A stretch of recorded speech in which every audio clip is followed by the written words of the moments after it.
Welcome to அரிஸ் கல்வி.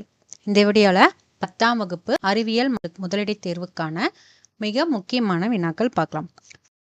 First இயற்பியலில் இருக்கிற இம்பார்ட்டன்ட் கொஸ்டின். அழகு 1 இயக்க விதிகள் இருக்கிற இம்பார்ட்டன்ட் 2 மார்க் கொஸ்டின்.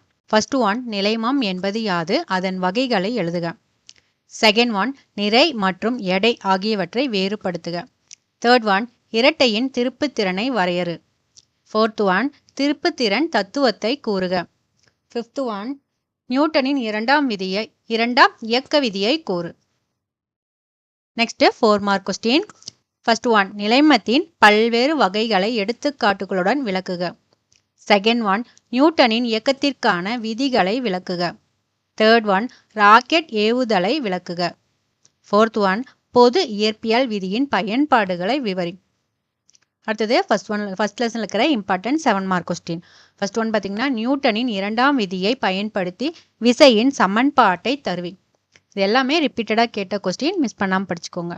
நெக்ஸ்ட் நம்ம அழகு 2 இருக்கிற இம்பார்ட்டன்ட் கொஸ்டின் பார்த்தலாம். அழகு 2 ஒளியியல். First 2 mark question. First one ஒளி விலகல் எண் என்றால் என்ன. செகண்ட் ஒன் ஸ்னெல் விதியை கூறு. தேர்ட் ஒன் நிறப்பிரிகையை வரையறு. ஃபோர்த் ஒன் ராலே சிதறல் விதியை கூறுக. ஃபிஃப்த் ஒன் குவி லென்ஸ் மற்றும் குழி லென்ஸ் ஆகியவற்றை வேறுபடுத்துக. சிக்ஸ்த் ஒன் விழி ஏற்பமைவு திறன் என்றால் என்ன. செவன்த் ஒன் கிட்ட பார்வை குறைபாட்டிற்கான காரணங்கள் யாவை. எய்த் ஒன் வானம் ஏன் நீல நிறமாக தோன்றுகிறது. நைன்த் ஒன் போக்குவரத்து சைகை விளக்குகள் சிவப்பு நிறத்தில் அமைக்கப்படுவதன் காரணம் என்ன. இதில் எல்லாமே இம்பார்ட்டன்ட் கொஸ்டின் தான்ப்பா. Next 4 mark question. First one ஒளியின் ஏதேனும் 5 பண்புகளை கூறுக. செகண்ட் ஒன் கிட்ட பார்வை மற்றும் தூர பார்வை குறைபாடுகளை வேறுபடுத்துக. செகண்ட் ஒன் பார்த்தீங்கன்னா வெரி இம்பார்ட்டன்ட் கொஸ்டின், ரிப்பீட்டடாக கேட்டது. 7 மார்க் கொஸ்டின். கூட்டு நுண்ணோக்கி ஒன்றின் அமைப்பையும் செயல்படும் விதத்தையும் விளக்குக. நெக்ஸ்ட் வேதியியல் அழகு 7 இருக்கிற important question. First 2 mark question. First one ஒப்பு அணுநிறை என்றால் என்ன. செகண்ட் ஒன் அணுக்கட்டு எண் என்றால் என்ன. தேர்ட் ஒன் வாயுவின் மோலார் பருமன் என்றால் என்ன. ஃபோர்த் ஒன் அம்மோனியாவில் உள்ள நைட்ரஜனின் சதவீத எபை கண்டறிக. Next 4 mark question. நவீன அணு கொள்கையின் கோட்பாடுகளை எழுதுக. Next 7 mark question. ஒப்பு மூலக்கூறு நிறைக்கும் ஆவி அடர்த்திக்கும் உள்ள தொடர்பினை வருவி. அடுத்தது அழகு 8 இருக்கிற important 2 mark question.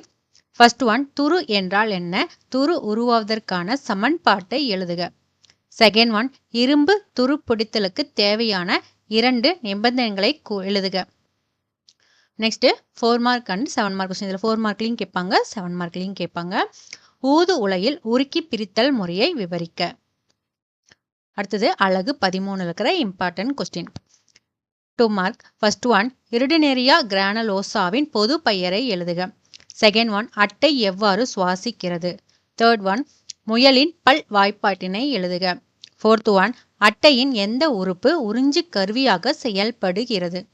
Fifth one சிஎன்எஸின் விரிவாக்கம் என்ன. சிக்ஸ்த் ஒன் முயலின் பல் அமைவு ஏன் ஹெட்டிரோரண்ட் பல் அமைவு எனப்படுகிறது. செவன்த் ஒன் அட்டை ஓம்புயிரின் உடலிலிருந்து எவ்வாறு இரத்தத்தை உறிஞ்சுகிறது. Next 4 mark question. First one அட்டையில் காணப்படும் ஒட்டுண்ணி தகவமைப்புகளை எழுதுக. அடுத்தது 7 மார்க் கொஸ்டின். முயலின் ஆண் இனப்பெருக்க மண்டலத்தை படம் வரைந்து விளக்குக. அடுத்தது அழகு 14 இருக்கிற important 2 mark question. First one கூட்டிணைவு என்றால் என்ன. செகண்ட் இதய வாழ்வுகளின் முக்கியத்துவம் என்ன. தேர்ட் ஒன் RH காரணியை கண்டறிந்தவர் யார், அது ஏன் அவ்வாறு அழைக்கப்படுகிறது. ஃபோர்த் ஒன் சைனோ ஆரிகுலார் கணு பேஸ்மேக்கர் என்று ஏன் அழைக்கப்படுகிறது. Next 4 mark question. First one நீராவி போக்கு என்றால் என்ன, நீராவி போக்கின் முக்கியத்துவத்தை எழுதுக. செகண்ட் ஒன் இரத்தத்தின் பணிகளை பட்டியலிடுக. அடுத்து அழகு 15 important 2 mark question. First one பின் மூளையின் பாகங்கள் யாவை. செகண்ட் ஒன் மூளையை பாதுகாக்க வைத்திருக்க உதவும் உறுப்புகள் யாவை. தேர்ட் ஒன் அனிச்சை வில் என்பதை வரையறு. Next 4 mark question. First one இச்சை செயல் மற்றும் அனிச்சை செயல் வேறுபடுத்துக. செகண்ட் ஒன் மயிலின் உரை உள்ள மற்றும் மயிலின் உரையற்ற நரம்பு நாரிழைகள். Next 7 mark question. ரெண்டுமே வெரி ரிப்பீட்டட் கொஸ்டின்ப்பா, மிஸ் பண்ணாம படிச்சுக்கோங்க. நியூரானின் அமைப்பை படத்துடன் விவரி. செகண்ட் பார்த்தீங்கன்னா நியூரான்கள் அவற்றின் அமைப்பின் அடிப்படையில் எவ்வாறு வகைப்படுத்தப்பட்டுள்ளது என்று விளக்குக. இந்த கொஸ்டின்ஸ் எல்லாம் மிஸ் பண்ணாம படிச்சுக்கோங்க. இது எல்லாமே உங்களுக்கு எக்ஸாமுக்கு யூஸ்ஃபுல்லாக இருக்கும். இது எல்லாமே உங்களுக்கு very very important repeated question தான். இது பார்த்தீங்கன்னா உங்களுக்கு ஃபுல் மார்க் எடுக்கிறதுக்கோசரம் கொடுத்துருக்கேன். இந்த வீடியோ உங்களுக்கு பிடிச்சிருந்தா லைக் பண்ணுங்க, ஷேர் பண்ணுங்க. மறக்காம நம்ம டெலிகிராம் சேனலை ஜாயின் பண்ணிக்கோங்க. தேங்க்யூப்பா.